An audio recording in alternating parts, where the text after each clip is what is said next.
The stars looked different from the observation deck of the ISS horizon. Dr. Elizabeth Ward pressed her hand against the thick glass, her breath catching as the massive alien ship came into view. It was the year 2089, and humanity was about to meet the galactic community for the first time. "Dr. Ward, they're ready for us," said Captain Frank Miller, his voice steady despite the tension in his shoulders. Elizabeth nodded, smoothing down her blue uniform. As the lead xenobiologist on this mission, she had studied theoretical alien biology for 20 years. Now she would meet actual aliens. "Remember," Frank said quietly, "we represent all of Earth today." The transfer shuttle was small and cramped. Elizabeth sat between Frank and Dr. Susan Bell, the linguistics expert. Susan clutched a tablet containing all human languages and the translation software they hoped would work. "What if they look like giant spiders?" Susan whispered. "Then I'll be very interested in their respiratory system," Elizabeth replied with a small smile. The shuttle docked with a soft thud. The door hissed open, revealing a long hallway bathed in pale blue light. The air smelled faintly of cinnamon and ozone. "Breathable atmosphere, just as they promised," Frank said, checking his instruments. They walked slowly down the corridor, their footsteps echoing. Elizabeth noticed the walls had a subtle texture, almost like living tissue. She resisted the urge to take a sample. The hallway opened into a vast circular chamber. 7 different alien species stood on raised platforms, each distinct and fascinating. Elizabeth's scientific mind raced to categorize what she saw. One species had tall, thin bodies with forearms and skin that shifted colors like an octopus. Another resembled upright felines with elongated necks. A third looked almost human except for their gray skin and eyes that reflected light like mirrors. "Welcome, humans," said a voice that seemed to come from everywhere at once. "We are the Galactic Council." The translation came through their earpieces smoothly. Susan looked relieved. The tallest alien, with blue-green skin and elongated fingers, stepped forward. "I am High Minister Zax Thule of the Artemians. We have observed your civilization for some time." Elizabeth felt a chill run down her spine. How long had they been watching? Frank stepped forward. "On behalf of Earth, we thank you for this invitation. We come in peace and with hopes of friendship." "Peace," repeated Zax Thule, the word sounding strange from his mouth. "Yes, peace is the foundation of our council." Over the next few hours, the humans were introduced to each council species. The Artemians, who had mastered space-folding technology. The feline Mirn, who could see across vast distances. The almost human Ilari, who communicated through light patterns, as well as sound. Elizabeth noticed something odd. Whenever the aliens looked at the humans, she caught flickers of what seemed like fear. When she mentioned Earth's history or human achievements, conversations would suddenly change direction. During a break in the formal talks, Elizabeth wandered toward a holographic display showing various planets. An elderly Mistaran approached her, moving with deliberate care. "You are the one who studies life forms," the Mistaran said, her whiskers twitching. "Yes, I'm a xenobiologist," Elizabeth replied. "My name is Elizabeth Ward." "I am Nala Shen." The Mistaran's eyes narrowed. "You humans are unexpected." "In what way?" Nala Shen gestured to the display. "Look at these worlds. Millions of species evolve on each, yet only a handful ever reach the stars." She tilted her head. "Most species specialize. The Artemians evolved perfect mathematical minds. My people developed sensory perception beyond measure." "And humans?" Elizabeth asked. "Humans never specialized," Nala Shen said quietly. "You remained adaptable. It is rare in the galaxy." Before Elizabeth could ask more questions, a tall Artemian approached, his skin shifting to a deep purple. "Nala Shen, you are needed in the main chamber," he said sharply. The Miran bowed slightly and left without another word. The next day, the council presented their offer. Humanity would receive provisional membership in the galactic community. They would gain access to certain technologies and knowledge. In exchange, humans would agree to remain within their solar system for a standard probationary period of 50 Earth years.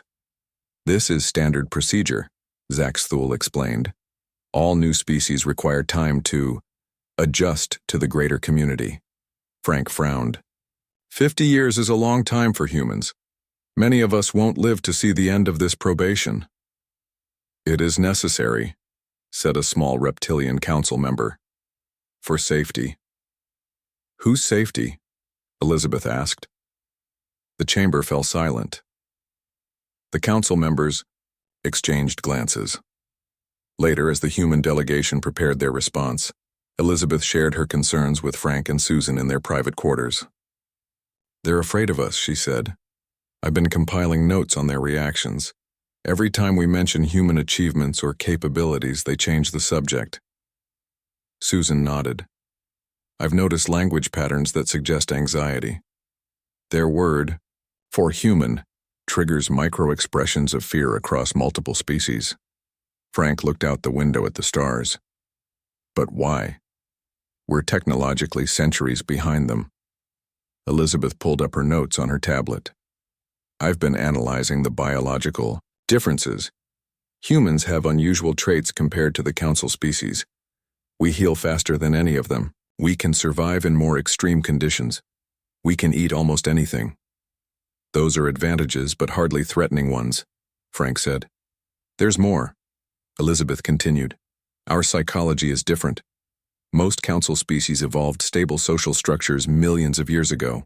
Their histories show little internal conflict, but humans— war, Susan said quietly. Revolution. Constant change. Exactly, Elizabeth said.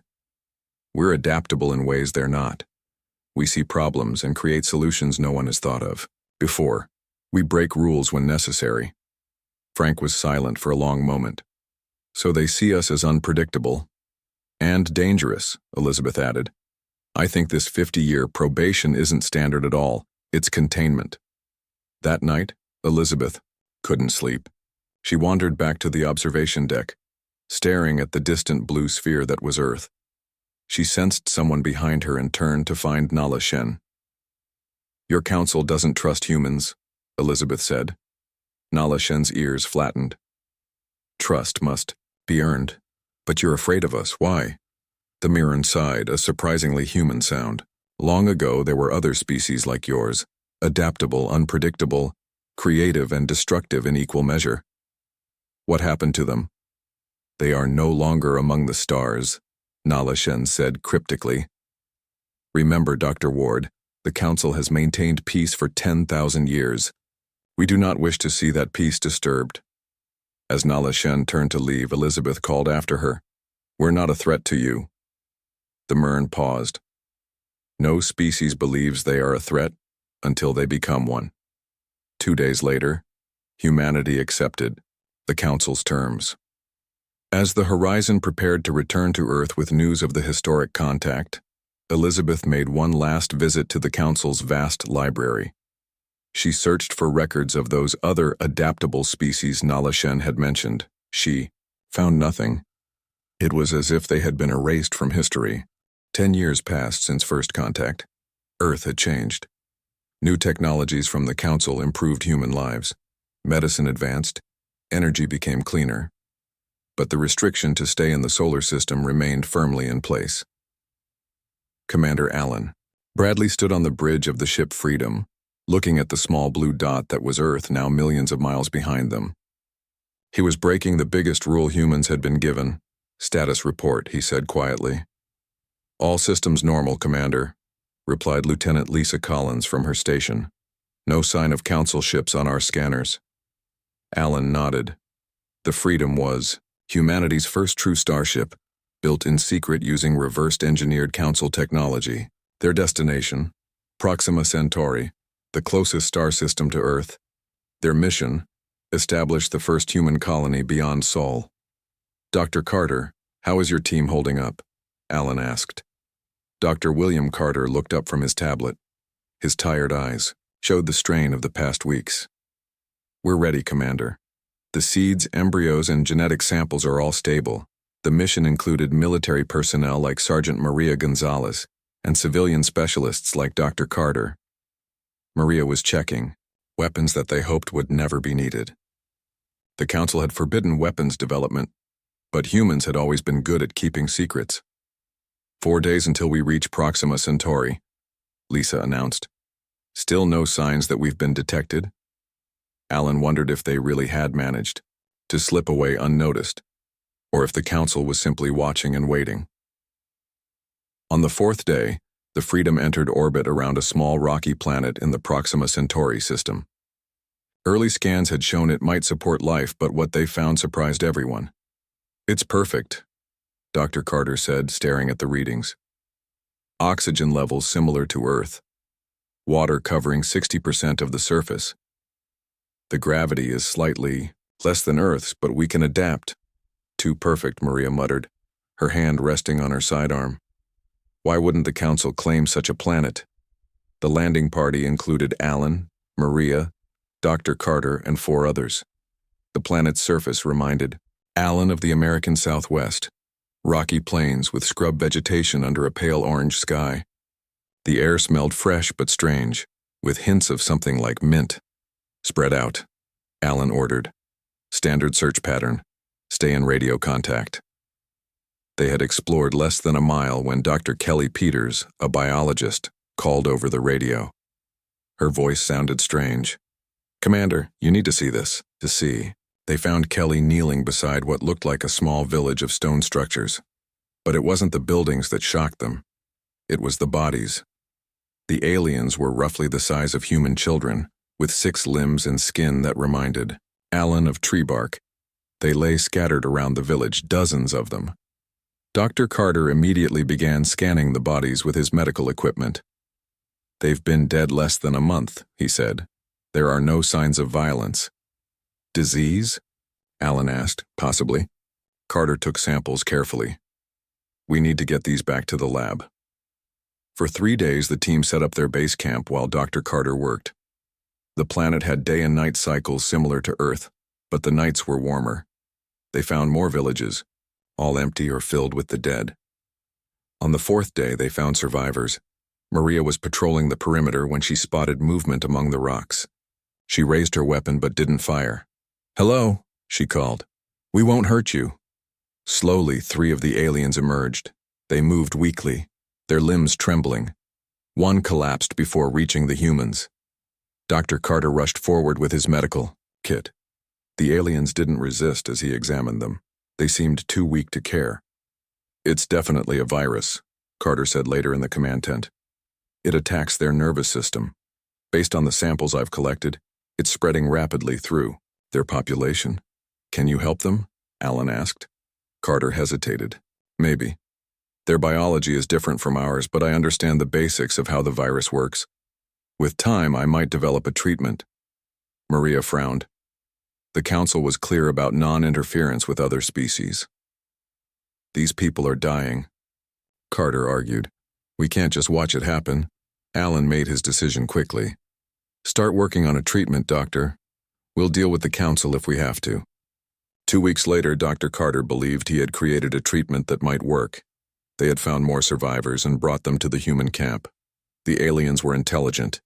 They had begun trying to communicate using simple drawings. That's when the Council found them. The Galactic Enforcer ship appeared suddenly in orbit. It was 3 times the size of the Freedom. "Commander Bradley," a voice said over their communication system. "You have violated Council law by leaving your system and interfering with a protected species. You will cease all activities immediately and prepare for return to Earth." Alan opened a channel. "We found these people dying from a virus. We're trying to help them." "The situation is not your concern," the voice replied coldly. "The Council manages all developing species. Your interference disrupts the natural order, Doctor."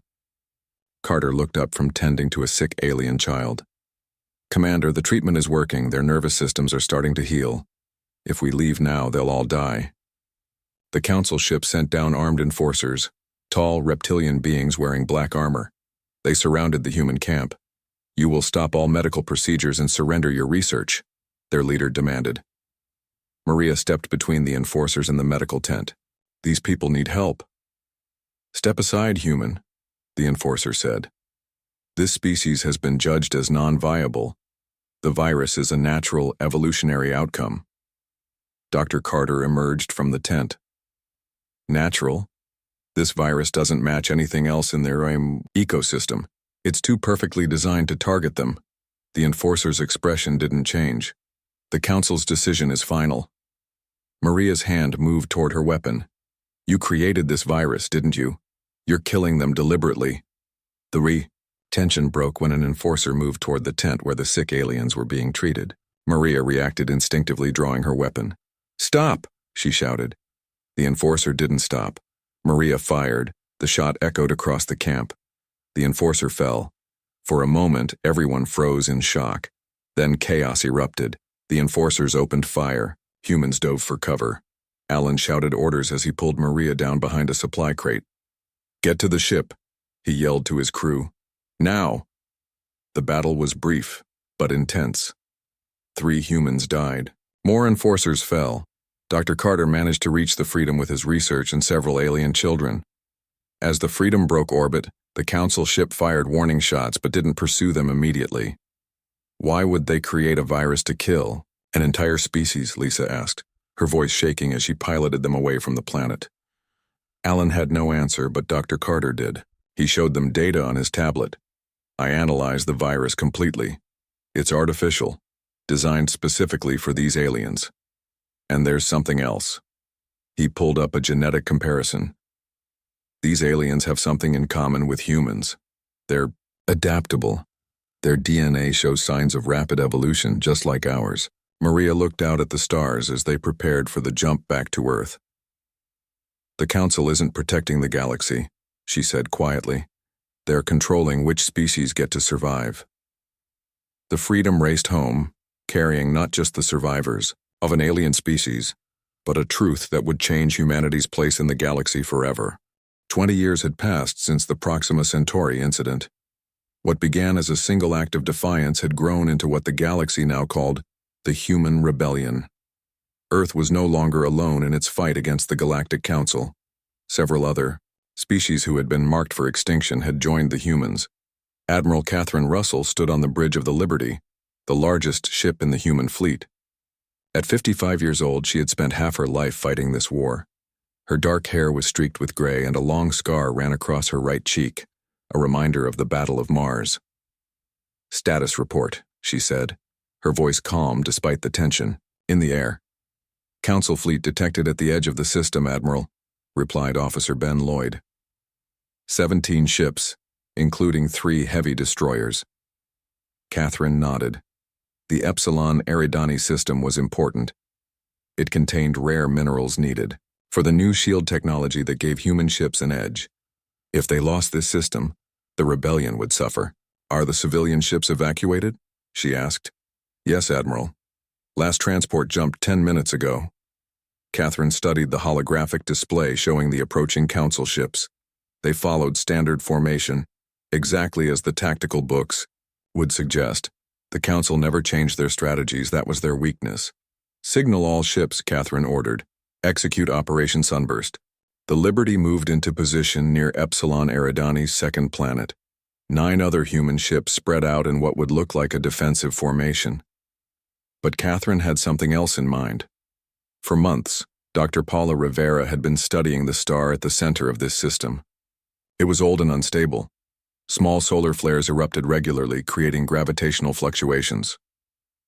Admiral, the star is entering the predicted flare cycle, Paula reported from the science station. 3 minutes until peak disturbance. Catherine's plan was risky. No other species would consider it. The gravitational fluctuations would be dangerous to navigate, but they would also disrupt the Council ship's sensors. All ships prepare to cut engines on my mark, Catherine said. 3, 2, 1. Mark. The human fleet went dark, drifting silently as the star began to flare. The Council ships moved forward cautiously, their sensors struggling to get clear readings through the solar interference. They don't see us, Ben whispered. Not yet, Catherine agreed. Wait for it. The Council fleet moved deeper into the trap. Catherine watched the timer counting down. The star's flare would peak in 30 seconds, creating a massive blind spot in the Council's detection grid. All ships power up on my mark, she ordered. Target their command ships first. 3, 2, 1. Mark. The human fleet came to life, engines burning bright as they surged forward from multiple directions. They were inside the Council formation before the alien ships could react. The battle was fierce. The Liberty shook as enemy fire struck its shields. Catherine held on to her chair, shouting orders as smoke filled parts of the bridge. Focus fire on the lead destroyer, she commanded. Human ships were smaller but faster than the Council vessels. They darted between the larger ships, firing at weak points that had been identified through years of fighting. The Council's lead destroyer exploded in a burst of blue light. A cheer went up from the bridge crew. Second destroyer is turning to retreat, Ben reported. Catherine felt no joy at the victory. Don't let them escape. If they report our position, we'll have the entire Council fleet here within days. As the battle continued, Catherine received an urgent message from Earth. It was from Gabriel Martinez, the leader of the Terran Alliance. Admiral Russell. Gabriel's face appeared on her private screen. The Council has proposed peace talks. Catherine's eyes narrowed. After 20 years of war, why now? They claim they're willing to recognize humanity's right to exist and expand, Gabriel said. But I don't trust them. Something's happening that we don't understand. I agree, Catherine said. This victory will buy us time, but we need to prepare for whatever they're planning next. As the last Council ship in the Epsilon Eridani system was disabled, Catherine ordered her fleet to salvage what they could and prepare to jump to the next system. The war had spread to dozens of star systems. Humanity had reversed engineered Council technology and improved upon it. What humans lacked in numbers, they made up for in creativity and determination. On Earth, Gabriel Martinez worked tirelessly to unite humanity's various factions. The early EU years of the war had been chaotic, with different nations and groups fighting separately. Gabriel had formed the Terran Alliance, bringing everyone under a single banner. We need to understand why the Council fears us so much, Gabriel said during a meeting with his advisors. There must be something in their history that explains it. Dr. Elizabeth Ward, now in her 70s, had spent decades studying the Council species. I've found references to something called the precursor incident in the records we captured, she said. It happened thousands of years ago. The details are heavily encrypted, but it seems to involve another species that the Council eliminated, like they tried to do with the aliens at Proxima Centauri, Gabriel noted. Yes, but on a much larger scale, Elizabeth replied. Whatever these precursors did, it terrified the Council enough to change their entire approach to galactic governance. Meanwhile, on a secret base hidden in an asteroid belt, Dr. William Carter continued his work with the survivors from Proxima Centauri. Over 20 years, the aliens had grown and multiplied. They called themselves the Dax, and they had become valuable allies. Your people saved us, said Kell, the leader of the Dax. His bark-like skin had darkened with age. We will always stand with humans. Dr. Carter smiled. We're fighting for all species who want to determine their own future. The Dax had proven especially talented with biology and medicine. Working together with human scientists, they had developed new treatments that helped both species survive in the harsh conditions of war. In the depths of space, Admiral Russell's fleet regrouped. The victory at Epsilon Eridani had cost them 3 ships and many good people. Catherine honored their sacrifice by recording each name in her personal log. We'll remember them, she promised her crew, and we'll make sure their deaths weren't in vain. As the human fleet prepared for their next move, Council leaders gathered on their central world. High Minister Zax Thule, now ancient even by Artemian standards, addressed the assembly. Humans continue to defy all expectations, he said, his voice wavering with age. They adapt to our strategies. They improve upon our technologies. They forge alliances with species we marked for containment. Then we must use stronger measures, said another Council member. The ancient weapons. No, Zaxthul interrupted. Not yet. First, we will offer peace. If they accept, we will have time to prepare. If they refuse... He didn't need to finish the thought. The council chamber grew silent as the leaders considered what might come next. Across the galaxy, the conflict known as the Human Rebellion entered its third decade. Neither side could claim victory, but the balance was shifting. More species were questioning the council's authority. More worlds were declaring independence, and at the center of it all were the humans, fighting not just for their own survival, but for a new vision of what the galaxy could be. As the war entered its fourth decade, the Galactic Council grew desperate. Their fleets were stretched thin across dozens of systems. More alien species had joined the human cause. What began as a simple containment action had become the greatest threat to council rule in thousands of years. High Minister Zaxthul moved slowly through the ancient archives beneath the council's central world. His age showed in his stiff movements and faded skin color. Two younger Artemians followed him respectfully. No one has entered these vaults in 500 years, Zaxthul said, his voice barely above a whisper. What we seek should never have been preserved. The vault door required all three council members to place their hands on separate panels. With a deep rumble, the massive door slid open, revealing a chamber filled with strange technology. The objects inside looked different from normal council designs. They were darker, with odd angles that hurt the eyes if viewed too long. The precursor technology, one of the younger council members said with awe. Yes, Zaxthul confirmed. Weapons created by the last species that threatened council rule before we eliminated them. In the center of the room stood a black pyramid about the size of a small car. Its surface seemed to absorb light rather than reflect it. The Void Protocol, Zaxthul said, capable of targeting a species' genetic signature across vast distances. It can erase a species from existence. The younger council members looked nervous. Is using such a weapon wise, High Minister? The humans have proven resourceful. Zaxthul's eyes narrowed. The council has maintained peace for 10,000 years by removing threats before they grow too powerful. Humans are spreading too quickly. They change too rapidly. They must be stopped. Meanwhile, on Earth, Gabriel Martinez met with the leaders of the Terran Alliance in their underground headquarters. The meeting room was simple but secure, carved from solid rock beneath the old city of Geneva. The Council has requested another round of peace talks, Gabriel said to the assembled group. They claim they're willing to recognize our right to colonize 10 new systems.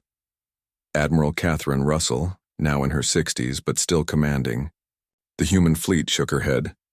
It's a trap, they're trying to buy time. Dr. Elizabeth Ward sat quietly at the end of the table. Age had bent her frame, but her mind remained sharp. I agree with Catherine. I've been analyzing the data from our latest intelligence. The Council has accessed some kind of ancient facility. Energy readings are off the charts. Gabriel frowned. What do you think they're planning? I don't know, Elizabeth admitted. But whatever it is, they've never used it before, even in the worst parts of this war. The meeting was interrupted when a young officer burst into the room. Sir, our deep space sensors have detected unusual energy readings from the Council's central world. Gabriel stood quickly. Show me. The officer displayed a hologram showing massive energy spikes unlike anything they had seen before. We need to prepare for the worst, Catherine said grimly. I'll return to the fleet immediately. As Catherine left Earth, Ambassador Krell of the Alari requested a private meeting with Elizabeth. The Alari had been the first council species to defect to the human side. With their silver skin and reflective eyes, they looked almost human. Dr. Ward, Krell said when they were alone, there is something you must know. The Council has accessed the Void Protocol. Elizabeth felt a chill run through her body. What is that? A weapon created long ago by a species called the Precursors. They nearly destroyed the Council before they were eliminated. The weapon targets genetic signatures. It could potentially erase all humans from existence. Elizabeth's scientific mind raced through the implications. But that's impossible. You can't target genetics across interstellar distances. The precursors found a way, Krell said sadly. They discovered that reality has layers. What we perceive is just one level. The Void Protocol operates on a deeper level, where distance means nothing. Elizabeth reached for her communication device. We need to warn everyone. There's more, Krell added. The Council fears humans because you remind them of the precursors. Adaptable, creative, willing to break rules and try new approaches. They fear what you might become. Across the galaxy, human ships prepared for what might be their final battle. Admiral Russell gathered the fleet near Alpha Centauri, the closest star system to Earth, and now a major human stronghold. All ships, maintain formation, she ordered over the fleet-wide channel. We don't know what's coming, but we face it together. On the Council's central world, Zaxthul and the Council leadership gathered around the Black Pyramid. The device had been connected to the planet's power grid, drawing enormous energy. The target has been programmed, a technician reported. Human genetic pattern isolated. Zaxthul hesitated. An Artemian scientist named Veltor approached him. High Minister, I must register a final protest, Veltor said quietly.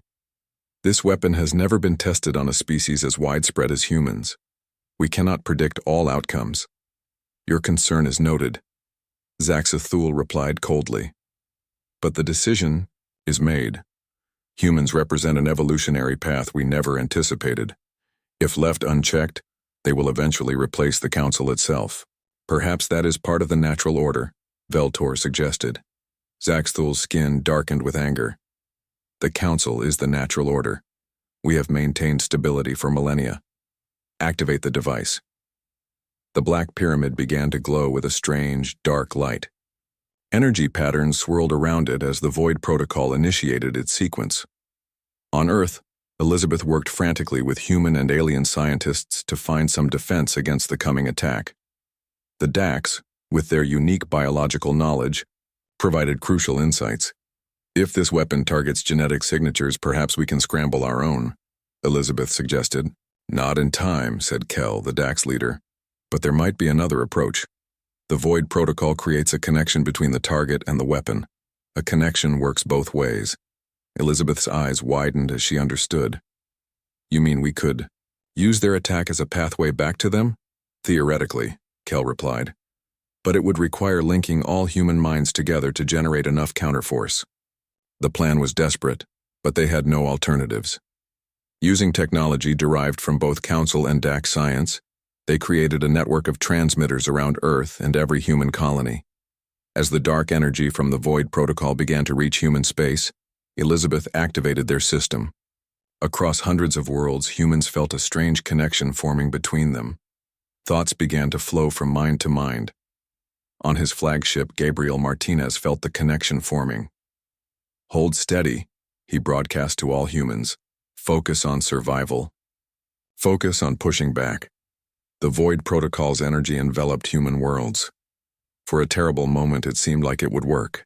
Humans began to fade, becoming transparent as their very existence was threatened. But then something unexpected happened.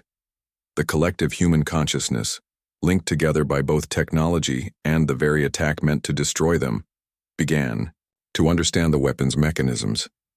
Billions of minds working as one comprehended what had taken the precursors centuries to develop. And in that moment of understanding, they found a way to reverse it. The moment of transformation happened in an instant that stretched across eternity. Every human mind connected through the Void Protocol's energy. What was meant to destroy them instead united them in ways no species had experienced before. On the Council's central world, alarms blared as the Black Pyramid began to pulse with uncontrolled energy. What's happening? Zaxthul demanded, his aged face twisted with fear. The energy flow has reversed, a technician reported, backing away from the controls. It's coming back through the connection. Impossible, Zaxthul whispered. Shut it down. We can't, the technician cried. The system isn't responding. The pyramid began to crack, dark light pouring from the fissures. Throughout the council chamber, screens showed reports from across the galaxy. On every human world, people stood motionless, their eyes glowing with the same dark light that now filled the council chamber. Across human space, something extraordinary was happening. Elizabeth Ward, now connected to billions of other minds, felt her consciousness expand beyond her physical form. She could sense every human alive, their thoughts and feelings becoming part of a vast collective intelligence. "We understand now," billions of voices whispered as one. The Void Protocol had created quantum entanglement between all human consciousness. Instead of erasing humans from existence, it had elevated them to a new state of being. In their final moments as separate individuals, humanity achieved a unified intelligence that comprehended the weapon's mechanisms completely. And with that understanding came power. The backlash hit the Council's central world first. The Black Pyramid exploded with blinding light, vaporizing the chamber and everyone in it. The energy wave spread outward, destroying the central Council world and spreading to other core worlds of their empire. As Council worlds fell, the human fleet under Admiral Russell's command received a strange message broadcast on all frequencies. It wasn't in any known language, yet somehow every person who heard it understood perfectly. "Return to Earth. The war is over." The Admiral stared at the message on her screen. "Who sent this?" "Unknown, Admiral," Officer Lloyd replied. "But it's being received by every ship in the fleet." Catherine made her decision quickly. "Set course for Earth, all ships." When the fleet arrived at Earth 2 days later, they found a changed world. People moved through the streets with purpose, but also with a strange serenity. Their eyes occasionally flickered with faint light. Gabriel Martinez met Catherine at the landing pad. His eyes had the same occasional flicker. "What happened here?" Catherine asked, her hand resting near her weapon. "What happened to everyone?" "We evolved," Gabriel said simply. "The Council's weapon connected all human minds. We understood the technology and reversed it. But the connection remained." "Are you still human?" Catherine asked quietly. Gabriel smiled. "More human than ever. We're still individuals, but we're also part of something larger, something beautiful." Over the next few weeks, Catherine learned that humanity had indeed changed fundamentally. People maintained their individual identities but could access a shared consciousness when needed. Knowledge could be transferred instantly between minds. Problems that had plagued humanity for centuries, disease, resource scarcity, conflict, were being solved through unprecedented cooperation. "What about the Council?" Catherine asked during a meeting with Gabriel and other leaders. "Most of their central worlds were destroyed in the backlash," Gabriel explained. "Their empire is falling apart as subject species declare independence." "Are we at peace then?" "Yes," Gabriel said. "But we have work to do. The Council ruled through fear for thousands of years. They eliminated any species they couldn't control. We need to build something better." Centuries passed. The galaxy changed. New species developed space travel and ventured into the stars. They found a different galaxy than the one the Council had ruled. Independent worlds thrived. Species that had once been marked for elimination now built their own civilizations.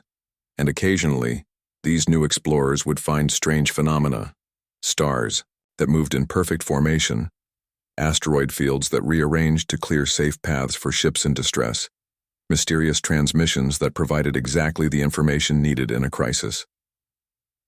One such explorer was Captain Jory Len of the Explorer. Ship Venture, her species, the Nivari, had developed space travel just 50 years earlier. "Captain," her science officer called out, "we're picking up an unusual reading from the system ahead." "Define unusual," Jory replied. "It appears to be the remains of an ancient civilization, but the energy readings don't match any known patterns."